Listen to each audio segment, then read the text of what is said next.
Previously on Eden Zero, Ziggy, spoiler alert, was revealed to be Shiki from 2,000 years in the future, from the time when he was given a choice of letting the bomb on Nero's 666 go off or trying to contain it. The creature who would become Ziggy managed to contain the blast, but it catapulted both him and Rebecca into the future, thanks to Rebecca's own ability. It killed Rebecca, disfigured Shiki, and the robot empire of the time uploaded his brain into a machine body. Ziggy lost all his memories, and Rebecca's ability was used to create the Eden Zero to send him back in time to a timeline that would hopefully save humanity and the universe of the future. But Ziggy says that there was no Ziggy for him in his timeline, which doesn't quite add up. And with Hermit and Sister overhearing this, they feel so too. There's a lot of holes in that explanation. And while Shiki continues to battle it out against Ziggy,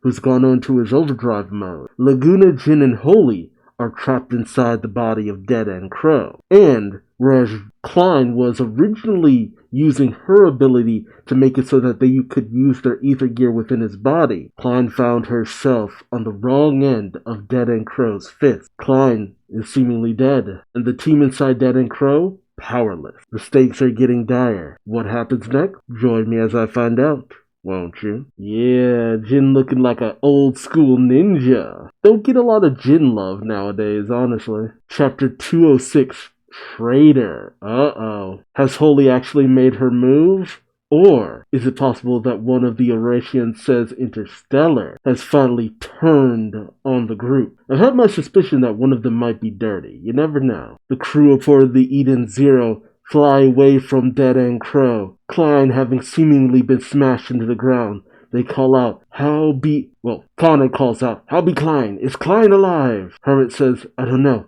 I can't pick up any life reading." Moscow says, "Massive attack incoming." Connor commands, "Dodge it!" Dead End Crow fires a massive laser blast out of his mouth. Hermit calls out, "We won't make it." Ooh! The Eden Zero's left side wing is completely obliterated in the blast. Hermit calls out, "Port side wing hit. Ether condenser malfunctioning." Connor calls out, "No ordinary attack can even scratch the Eden Zero. That were some mighty firepower." And Dead End Crow smiles a wicked smile of glee, his mouth steaming from the attack.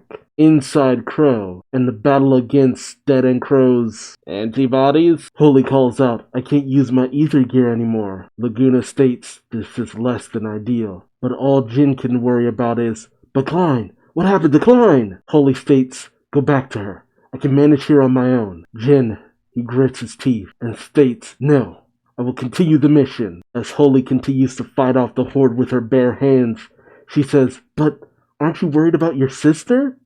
She knows that feeling, considering what Dead End Crow did to her. Jin tells Holy, "Of course I'm worried, but I promised." As he starts to fight the horde as well, he remembers the last time he and Klein talked, where she said, "Brother, I want you to help Halili." I'm confused. I thought her name was Holy, not Halili. Weird. Jin states, "I don't owe that woman anything, but I wouldn't sleep well if she died." Klein looks a bit despondent and says, "Halili, Hermie and I looked into her past." Is Halili a nickname? The bloody Atmos Day incident 13 years ago. She lost her sister, her only family. Jin is shocked. Her sister. Klein is saddened. She says, "You have me, but Halili." Jin states, "I get it. You want me to help because you feel sorry for her." But Klein shouts, "No." And she simply states with a smile, "Halili needs a family. She boarded our ship. She's our family now." Aww. Jin simply asks, "Is that something Shiki said?" But Klein requests, "I want you to promise your family, brother. It's not only me. It's everyone on this ship." And as Jin downs an enemy with his detachable rocket arm, which I forgot about,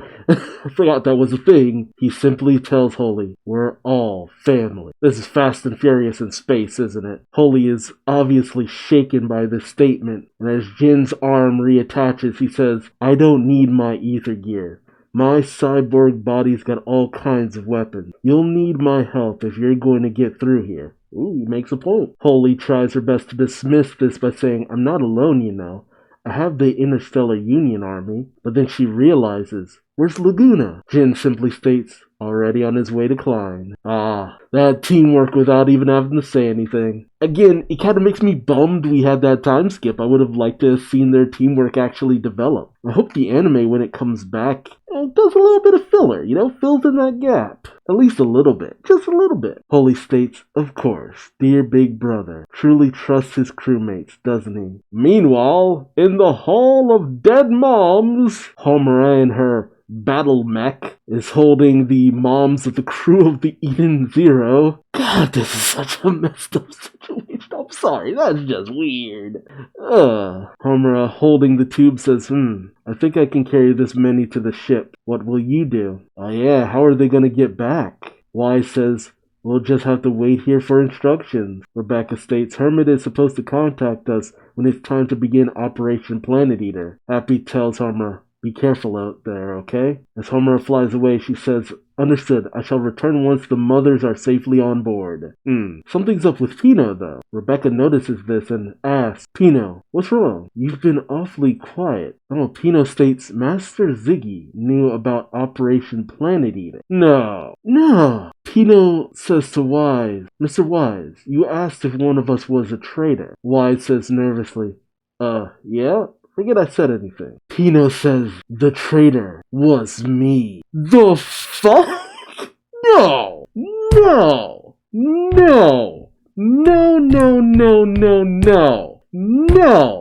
I refuse to believe that. I refuse to believe all this time Pino was the traitor. How?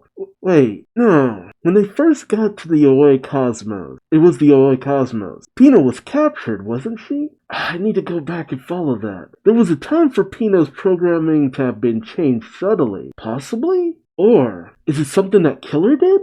No, there's no way. Something had to have happened to Pino at some point. Pino would never be the traitor. I refuse to believe that with everything that's gone on with Pino. Rebecca, Wise, and Happy are all shocked. Okay, I knew there was no way Pino was willingly the traitor. I couldn't believe that. Pino says, I thought maybe So I looked at my data and I discovered several instances of unauthorized access. Someone backdoored Pino without her noticing. Damn. But knowing how capable Killer was, or even Ziggy himself, I could believe that. Hell, I'm surprised it didn't happen to Happy, honestly. Pino says dejectedly, I didn't know. Master Ziggy has been looking at my data. Rebecca tries to call out to Pino, and Pino just cries, I'm so sorry, I'm the traitor. And Wise, nobody blames her, of course.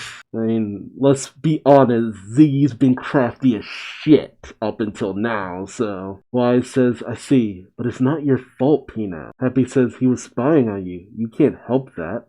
Pino's inconsolable as Rebecca says, Pino, nobody blames you. And as Pino wipes away her tears, she simply states, I have a favor to ask all of you. And she says with determination in her eyes, I'm going to find my master.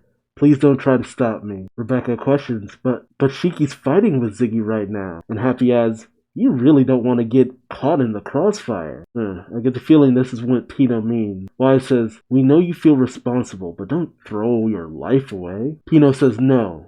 The information leak was my fault. But while I was looking at my data, I discovered a certain record. It will be the key to defeating Master Ziggy. Ah, okay. So is it like they access Pino, but Pino was able to access something from their end too? Interesting. And we catch back up with Ziggy in his overdrive mode, using his gravity powers to just try to smash Shiki each and every way possible, with Shiki dodging out of the way. Shiki goes tumbling towards the ceiling, clinging to it with his gravity abilities. But here comes Ziggy, rocketing towards him. Shiki is caught off guard as he smacked up through the ceiling, or whatever he was clinging to, and he's sent flying up into the atmosphere. But Ziggy's not done, as he goes following behind Shiki, and he unleashes Magimech Attack.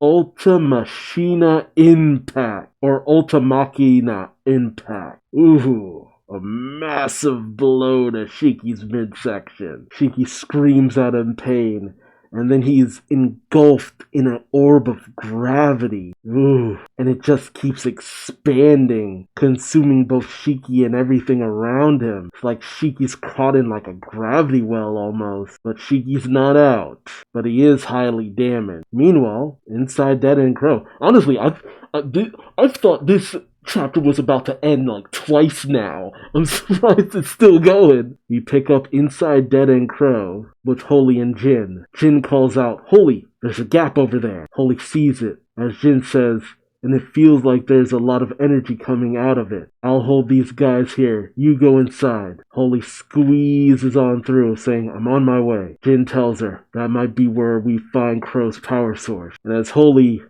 squeezes on through, she's got a little too much cake to be squeezing all that way through. But she manages, and she pops out in an interesting looking room. Holy shit. I was right. And the familiar face calls out to Holy, saying, "I'm surprised to see you made it this far, Holy." Holy is shocked as she says, "Kier, what are you doing here?" Kier of the Eurasian says, "Interstellar." I mean, it's the one thing I was kind of wondering about. Because we, up until this point, have, right before the attack on Lendard, had kind of gotten to know most of the Eurasian says Interstellar, just as we, at this point, know all of the members of the Eurasian says Galactica. The only one we knew nothing about was Kier. And before I read this chapter, I started thinking, like, you know what? I feel like there's probably going to be a traitor amongst the Eurasian says Interstellar. Because, let's be real, you can't go all this time without having that traitor reveal. There's always a council. Mashima always has a council, and there's always a traitor amongst their ranks. That's literally just how Mashima does things. And I'm not saying that's a bad thing. It adds to a lot of drama. But who's the one member of the Interstellar we haven't known anything about? It's Kier. And I'm not saying it was obvious at all. Again, it's just that Jaguar, a previous member of the Eurasian says Galactica, which I feel like I wish we got more information about that, because it's just like, whoa, what allowed him to change around? Like, I really wish we had gotten more of that backstory, because that's pretty interesting. A former enemy turned to one of the greatest members of the Interstellar Union Army, but, I mean, he's dead, so, que sera, sera. I also wonder about his history with Ziggy. There's a lot of things about Jaguar I wish we had come to know about, but we know plenty about Justice because of his relationship with Elsie. Eraser, we've seen him here and there. He just seems to be a pretty cool guy, all things considered. Holy, we've gotten to know plenty about Holy, and honestly, Holy being a traitor is just like, that feels a little too obvious. With everything they had been doing for Holy, and especially with this chapter with Jin's whole speech and Klein's feelings and all of that, I'm just like, okay. Nah, Holy's not going to turn traitor. If anything, I could see her trying to sacrifice herself again, but who knows. And Feather. She had her moment to be interesting, but we didn't really get too much out of it. Kira's the only one that is just like, okay, what is this guy's deal? And the other thing that kind of gave it away is, I mean, think about the Eurasian says back in Fairy Tail, if you will. I think Jaguar was probably associated with Cobra, but I checked it out on the wiki, and it reminded me that Angel rides the Angel Feather, which is Angel from Eurasian says. You have Eraser's Hot Eyes, Feather's Racer, Holy's Midnight, and Kier's Brain Dust. Brain, who was the only member of the Eurasian says in Fairy Tail who stopped being an entity that everyone else turned against and all that stuff. It was Brain. It was Brain. Come on. I started to kind of suspect something might be up when I found that out. I forget which chapter told us that. I think it was during when they all arrived at Lendard, I think. Or maybe it was before that. Like, it all started to kind of come together a little bit there, but I couldn't be certain. But it's just like, we started finding out all the members of the Eurasian says Galactica, and we still have yet to know anything about Kier. I'm just saying, if there was anybody going to be a traitor, it was Kier. But I'm interested. Tell me your thoughts in the comment section below. Did you suspect that Kier might not be what he seems? Or Am I wrong? Is this maybe a misdirect? Maybe Kira was replaced a long time ago. Maybe Kira and Dead and Crow were the same person all along. We still don't have a lot of information on why what happened to Holy and her sister happened. There's also the fact that Shiki seems to be overwhelmed by Ziggy, but will what Pino found actually turn the tide? What could she have possibly found? And what about Clown? He's still aboard the Eden Zero. He could still be a threat. I don't trust it. We're at a point where it could tip in either direction. And I'm interested what you think will happen next. So let me know in the comments. Also remember to like, subscribe, and hit the bell for notifications. And until next time, I've been Duuz-Diz-Din. And I hope to see you in the next video. Until then, bye-bye.